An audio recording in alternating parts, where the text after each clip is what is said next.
Grabe! Kawawa mga tao. Gumuha ang basura. Hindi namin alam kung may natabunan o wala.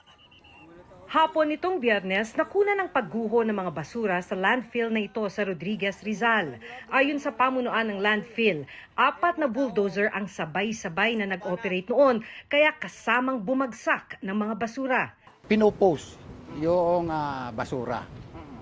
Kaya lang, ang nangyari, medyo nagkaroon ng error do sa operator, nagkasabay-sabay yung 4. Kaya siguro nabigatan, nag-crack do sa likod nila. Kaya yung pag-atras ng bulldozer, do sila nahulog. Kanina, bukas pa rin ang landfill, kaya may pila ng mga truck ng basura. Pero hanggang sa viewing deck lang pinayagan ng media.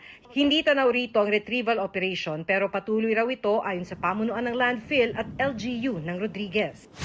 Ang opisyal din nilang datos ng mga biktima, 3 ang natabunan. Isa sa kanila ang natagpuan ng patay. Ang bilang batay lang umano sa pamilyang naghahanap ng nawawalang kaanak. Ang tinanong ho namin, yung mga leader ng samahan, na yun lang ho talaga yung nawawala. Hindi tugma ang datos sa mga binabanggit ng iba't ibang grupo. Ayon sa grupong Kadamay, aabot sa 50 ang natabunan base sa kwento ng mga nakaligtas. Mahigit 20 naman ang tala ng grupong Sikad. Ang ilang nangangalahig ng basura, bukod sa masama ang loob sa iba-ibang datos, nag-aalala rin na baka patigilin sila sa pangangalakal. Diyan lang po kami kumukuha ng hanap buhay po namin.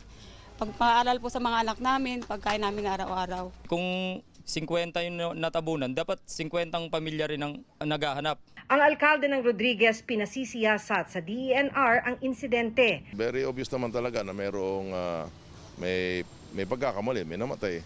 Nag-imbestiga na sa tambakan ng Environmental Management Bureau ng DENR. Inutos din nila na agad i-stabilize ang lugar. Maki Pulido nagbabalita para sa GMA Integrated News.